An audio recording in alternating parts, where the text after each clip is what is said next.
జగన్మోహన్ రెడ్డి గారు అధికారంలో ఉన్నటువంటి రోజుల్లో ఒక రకమైన సమస్యలు ఉంటే, ఇప్పుడు చంద్రబాబు నాయుడు గారు అధికారంలోకి వచ్చిన తర్వాత పవన్ కళ్యాణ్ గారు, బీజేపీ వీళ్ళు కూటమి ప్రభుత్వంగా ఏర్పడి అన్ని సమస్యలు మేము పరిష్కారం చేస్తామని చెప్పి ఈ రోజు దాకా 10 నెలలు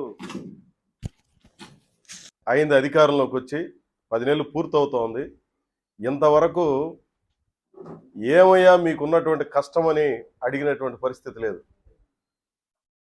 కాంట్రాక్ట్ కార్మికులను పట్టించుకోరు, పర్మనెంట్ ఉద్యోగస్తులను పట్టించుకోరు, వినియోగదారులను పట్టించుకోరు. కానీ 1,25,000 కోట్ల రూపాయల అప్పులు మాత్రం చేసి పెట్టారు. చంద్రబాబు నాయుడు గారి సంస్కరణలో ఇప్పటిదాకా వచ్చినటువంటి పరిస్థితి ఏంటంటే 1,25,000 కోట్ల రూపాయల అప్పులు చేసి పెట్టడం. ఈ అప్పులు చేసి ఎవరికయ్యా వీళ్ళు మేలు చేస్తున్నారంటే, జగన్మోహన్ రెడ్డి ఉన్నా, చంద్రబాబు నాయుడు ఉన్నా, షిరిడి సాయి ఎలక్ట్రికల్స్కి మాత్రం వాళ్ళకి పోవాల్సినటువంటి వందలు వేల కోట్ల రూపాయలు వెళ్ళిపోతూ ఉంటాయి. అదే మాదిరి అదానీలకి, అంబానీలకి వెళ్ళిపోతూ ఉంటాయి. ఇప్పుడు స్మార్ట్ మీటర్ల కాంట్రాక్ట్ మొత్తం అదానీ అయితే సబ్ కాంట్రాక్ట్ వచ్చి షిరిడి సాయి ఎలక్ట్రికల్స్ది.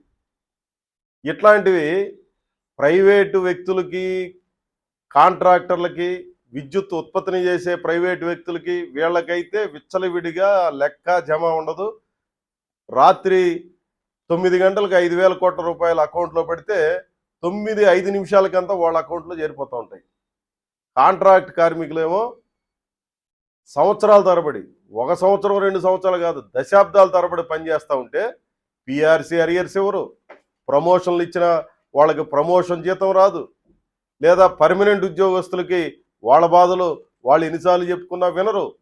వినియోగదారులు కూడా విపరీతంగా భారాలు పెంచేస్తున్నటువంటి పరిస్థితి ఉంది. చంద్రబాబు నాయుడు గారి ప్రభుత్వం అధికారంలోకి వచ్చిన తర్వాత 22,000 కోట్ల రూపాయల భారం ఈ ఆంధ్ర రాష్ట్ర ప్రజల మీద పడింది.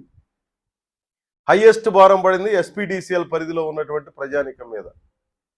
కానీ లోయెస్ట్ శాలరీస్ కానీ సౌకర్యాలు ఉండేది ఇక్కడ ఎస్పీడీసీఎల్ పరిధిలో ఉన్నటువంటి కార్మికులు, ఉద్యోగులకు సంబంధించిన సమస్యలే. ఇవన్నీ జగన్మోహన్ రెడ్డి గారికి చెప్పి అలసిపోయి, పోరాడి అలసిపోయి, మళ్ళా ఇప్పుడు చంద్రబాబు నాయుడు గారికి, పవన్ కళ్యాణ్ గారికి సంయుక్తంగా చెప్పినా సరే ఈ సమస్యలు పరిష్కారం కావడం. ఏమి చేయాలని ఆలోచించి ఇంక విధి లేక 24వ తేదీ నుంచి నిరాహార దీక్షలకు వెళ్తున్నారు.